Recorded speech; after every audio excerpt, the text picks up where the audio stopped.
All of the major marijuana drug reform organizations appeared at the Seattle Hempfest, including the National Organization for the Reform of Marijuana Laws, with Executive Director Alan St. Pierre and founder Keith Stroup.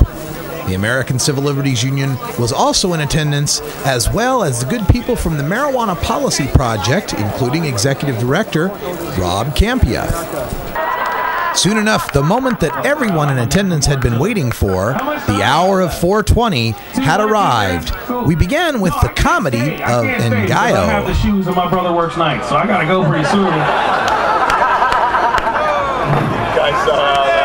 Some of you don't got no money, you know what I'm talking about. You ever been so broke you went to your couch again? I love Rice Krispie treats with marijuana butter. Nice crispy treats. I looked in the pantry one time, all I had was marshmallows, margarine, and top ramen. So hey, who wants ramen treats? They were hella good too. The war on drugs is a war on you. If you take a look at the arrest statistics in this country and who gets busted for pot possession, it's something like 75% are under the age of 30, and that's not right. The war on drugs is increasingly a war on youth and a war on students. Did you know that in this country, if you get convicted for beating someone up for aggravated assault, you can go to college no problem. But if you get busted for simple marijuana possession, you automatically lose your eligibility for federal financial aid. These two beautiful ladies here are medical marijuana patients. This woman right here. This woman right here is named Katie Rourke. And there's a prosecutor up there in Snohomish County, and she wants to put Katie in jail. They sold her house. They took all of her money. They put it in escrow. They're taking her to trial on September 11th. Big the irony. And they want to put this woman in jail. Potheads! My potheads! Where's my deadheads? Redheads! Even a few redheads out there. Citizens, and it's beautiful that we're here with our First Amendment rights to speak freely, our First Amendment rights to assemble peaceably. It's all about changing laws, people. Why is marijuana illegal? Why? 70 years marijuana has been illegal. When the Constitution was written on hemp paper, when the founders were growing hemp, when it was required in the colonies to grow hemp, someone has stolen our American birthright. They have stolen our spiritual heritage. They have stolen our natural God-given medicine. So, why is marijuana illegal? I'll tell you why. There's a lot of people that want to keep marijuana illegal. We can look at the oil industry, the timber industry, the cotton industry, the pharmaceutical industry. They got a lot of money. They got a lot of lobbyists. They got a lot of power in Washington. They don't want the competition. You want to know why marijuana is illegal? It's because there's a lot of businesses that depend on marijuana being illegal. The prison industry, the prison guard industry, the cops, the DEA, various government agencies, construction companies that build prisons, and the various corporations out there that depend on cheap prison labor. You know why they like to arrest potheads? Because we're good workers.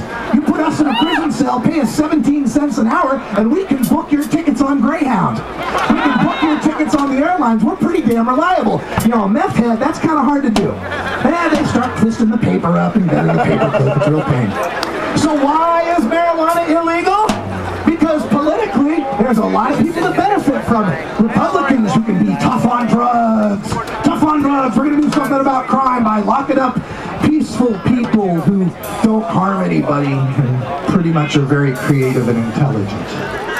Yeah, so how are we going to do that? That's going to solve crime, sure. And there's a lot of demagogues out there, religious demagogues, corporatists who want to keep a certain segment of the population down. This all started from racism, people. The first anti-marijuana laws were passed because the immigrants were coming in from Mexico and they were coming to take our jobs. And so you couldn't throw them in jail for being brown, so you could throw them in jail for what they smoked. We did this in New Orleans, Louisiana, when the jazz players, when the black jazz musicians were coming in and they were going to be crazy and they were going to take all the white women, and so they made their drug illegal so they could lock them up. There are so many people that benefit from marijuana being illegal, including some of you. Some of you sell marijuana. Every now and then, sell an eighth, sell a quarter, sell an ounce. I don't sell too much. I sell just enough to get myself by and maybe make a little gas money, and that fuels a black market, and that fuels the next dealer up, and that fuels enough profit for the DEA to come in and start ripping up the gardens. If there were no profit in it, there'd be no illegality. It's not the color green from the leaf, it's the color green from the money that keeps it illegal. So, think about that. Now, how many of my people out there like to smoke the marijuana? How many of my people out there have called their Congress this year? That's what I thought. See, that's why marijuana is illegal. There's 150 to 200,000 people that come here to Hempfest every year. If everyone else got their cell phone out right now and called Congress, imagine 20,000 calls on their voicemail. I'm going to give you the number. Are you ready? Pull out your cell phone. We're calling Congress. We're going to say, we're sick and damn tired of being thrown in jail. We're sick and damn tired of losing our college tuition. We're sick and damn tired of losing our jobs. We're sick and damn tired of having to pee to get a job. Are you ready?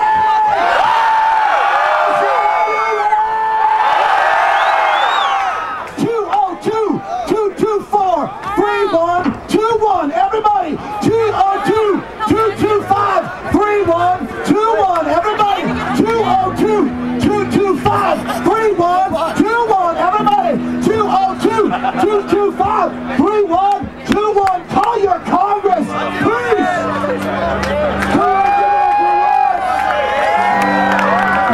I tell you, so much. Please give it up. Keep strong. Thank you. I don't know about you folks, but I smoke pot and I like it a lot. I'm a 63-year-old lawyer and I first smoked marijuana 42 years ago when I was a freshman at Georgetown Law School. I've been a regular pot smoker ever since, and I'm here to say there's absolutely nothing wrong with the responsible use of marijuana, and it should be of no interest or concern to the government. It is time we stopped arresting and started respecting responsible marijuana smokers. Now, I don't want to overrun into 420. You want me to stop here? Okay, a half a minute. Real quick, we need to eliminate all penalties for marijuana smokers, and it doesn't matter whether you smoke for the fun of it, as medicine, for religion, or just for paying the government pension. And we want the right to grow our own marijuana. It's time to get up, stand up, light up, and let the country know how you feel. Okay, hold on. Keith is going to help us do one thing. We got about a half minute. We're going to do the hemp cheer here. Come on, folks. Now, don't wuss out on me, okay? Come on, give me an H. Give me a damn H. Give me an E. Give me an O. Give me a P. What does that spell? What does that smell? What are we gonna legalize? That's right. Now let's do the count from 5. All right, 5, 4, 3, 2, 1. It's Buffalo! Yeah. Okay, now, folks. That's right. Let's be safe. Be safe. Chill. Everybody's gonna get a chance. Everybody's gonna get a chance. Don't bogart that joint.